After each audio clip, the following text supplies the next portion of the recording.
Hello everyone, welcome back on my YouTube channel. आज के session में हम डिस्कस करेंगे importance of advertising research in advertising planning.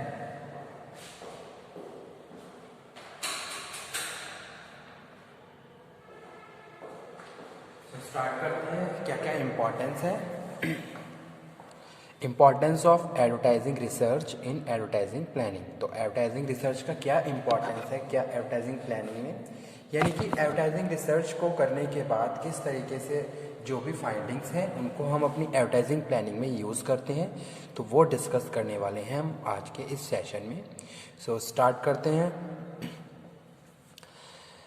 Importance of advertising research in advertising planning are, यहाँ पे कुछ importance लिखे हुए हैं जो वन बाय वन मैं डिस्कस करूँगा। सो स्टार्ट करता हूँ। फर्स्ट वन है बजट एप्रोप्रिएशन। बजट एप्रोप्रिएशन में यहाँ पे हम बात कर रहे हैं कि भाई अगर आप रिसर्च कर रहे हो, ठीक है, तो रिसर्च करने के बाद आपको ये पता चल जाता है कि भी कौन कौन से रिक्वायर्ड फंक्शन है और कौन कौन सी रिक्वायर्ड एक्टिविटीज़ हैं और उनके लिए कितना फंड आप एलोकेट करेंगे।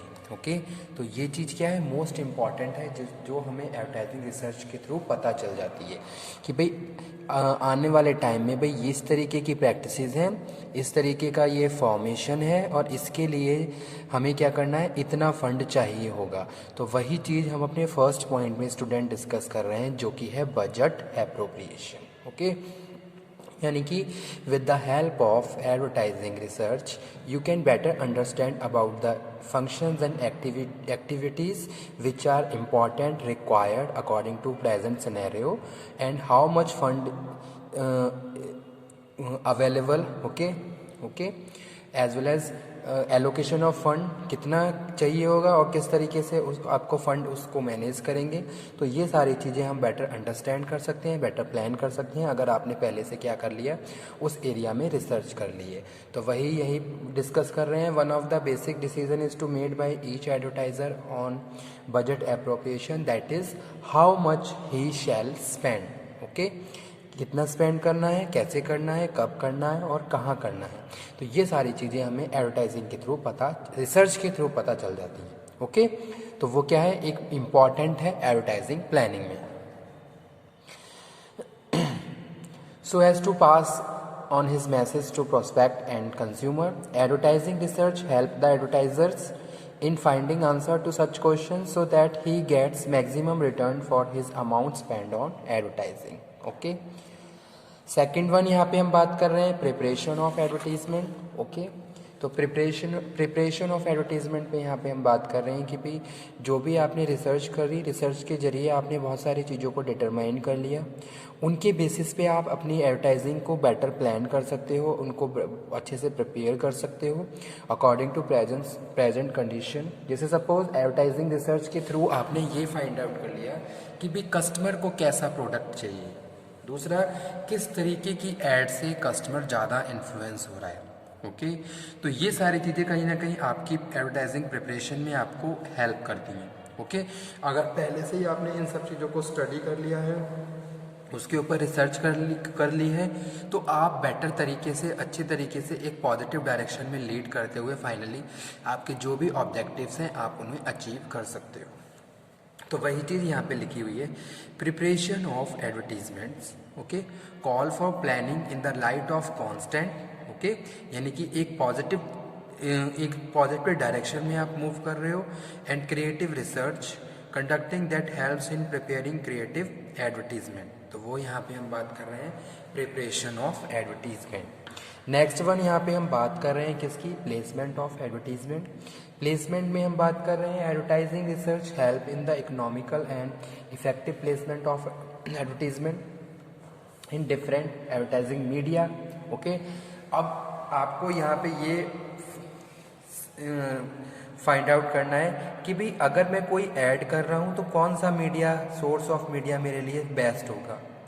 तो ये सारी चीज़ें आप better understand, better select, evaluate कर सकते हो if you have already done your advertising research. Advertising research के जरिए आपने ये भी फाइंड आउट कर लिया कि आज के टाइम में कौन सा मीडिया मिक्स मोस्ट इम्पॉर्टेंट है, वैल्यूएबल है और किस तरीके से हम ज़्यादा से ज़्यादा कस्टमर को कवर कर सकते हैं और उनको इन्फ्लुएंस कर सकते हैं। ठीक है। तो आप उसी के हिसाब से क्या करोगे, एडवर्टीजमेंट को प्लेस करोगे। तो वो यहाँ पे हम बात कर रहे हैं as a importance of advertising research in advertising planning. तो आपने क्या करा, फाइंड आउट कर लिया कि भाई कौन सा तरीका बेस्ट है और कौन सा मीडिया सोर्स आप सिलेक्ट करोगे और वो आपके लिए किस तरीके से बेस्ट रहेगा। तो वो यहाँ पे हम बात कर रहे हैं placement of advertisement. Advertising research help in the economical and effective placement of advertisement. ठीक है।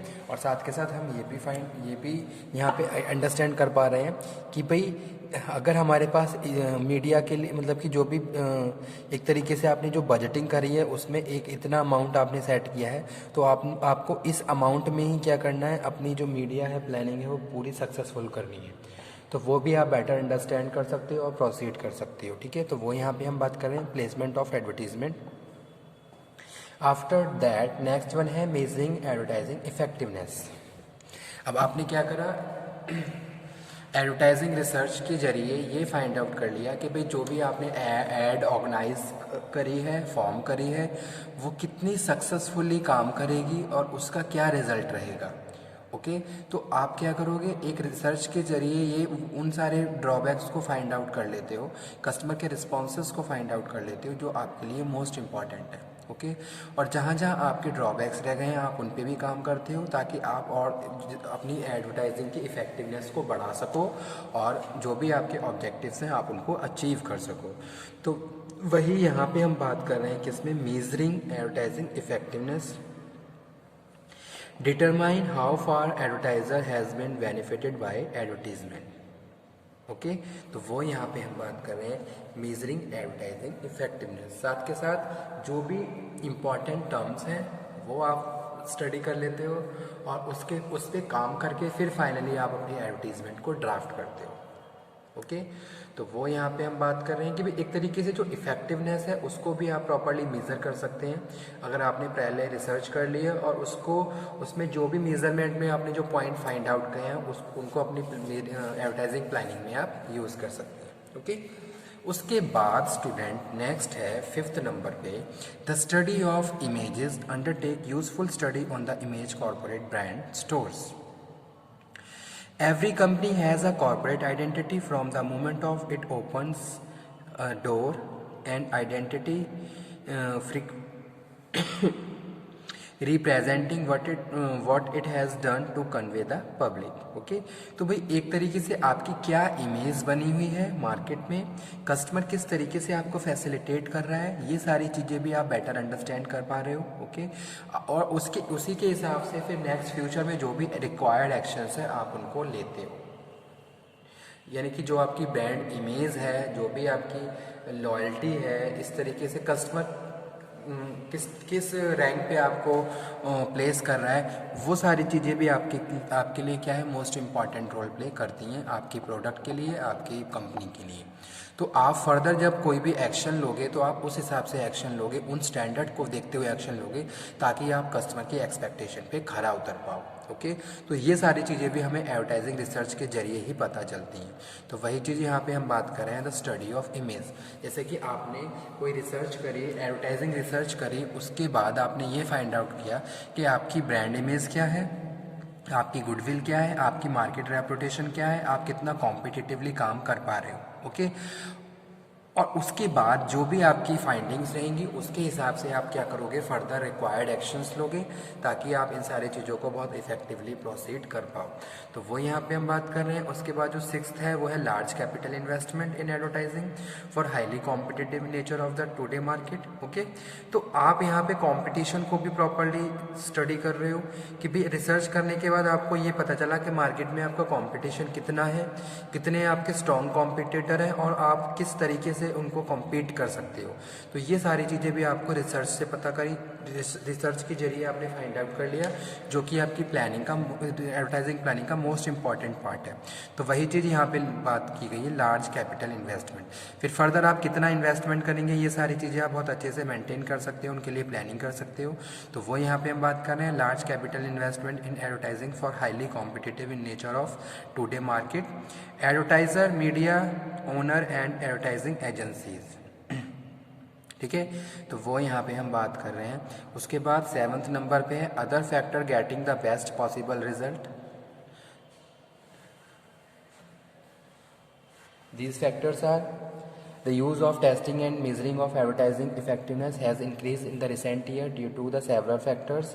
One factor is that the increased interest by top executives in getting the best possible result with large advertising appropriations required today cause to them support expenditure for testing. Okay, तो ये क्या है, other factors है। तो ये क्या है, importance है किसके, एडवर्टाइजिंग रिसर्च के, जो हम अपनी प्लानिंग में यूज़ करते हैं। तो आज का टॉपिक एग्ज़ाम के पॉइंट ऑफ व्यू से भी स्टूडेंट इम्पॉर्टेंट है, तो आप इसको प्रॉपर स्टडी कर लीजिए। ठीक है, importance of advertising research in advertising planning. तो एडवर्टाइजिंग रिसर्च का क्या इम्पॉर्टेंस है, ये हमने स्टडी किया। ओके, सिंपली अगर मैं बात करूं कि भाई कोई भी एक कंपनी है अपने प्रोडक्ट को प्रोड्यूस करने के बाद प्रमोट करना चाहती है, तो सबसे पहले उसको रिसर्च करनी पड़ेगी। एक तरीके से रिसर्च के जरिए वो मार्केट, कस्टमर, जो भी उसके कंज्यूमर हैं, ठीक है, और जो भी अदर इंटरनल एक्सटर्नल फैक्टर हैं, उन सब पे स्टडी करके उन रीजन्स, उन फैक्टर्स को फाइंड आउट करेगा जो हमारे लिए मोस्ट इम्पॉर्टेंट है। जैसे कि कस्टमर की क्या एक्सपेक्टेशन है, उसके बिहेवियर को कैसे इन्फ्लुएंस कर सकते हैं, आज के टाइम में मार्केट का क्या सीन चल रहा है, कितने कॉम्पिटिटर्स हैं, तो और एडवर्टाइजिंग को किस तरीके से हम प्रोसीड कर सकते हैं ताकि ज़्यादा से ज़्यादा कस्टमर को हम इन्फ्लुएंस कर सकें। ओके, और ये सारी चीज़ें कहीं ना कहीं हमें हमारी प्लानिंग में हमारी हेल्प करती हैं। तो वो यहाँ पे हम बात कर रहे हैं एडवर्टाइजिंग प्लानिंग की। ठीक है, तो आज का टॉपिक यही। किसी भी टॉपिक में कोई प्रॉब्लम हो या किसी भी पॉइंट पे कोई प्रॉब्लम तो उसको दोबारा डिस्कस कर सकते हैं। Okay, thank you very much, thank you.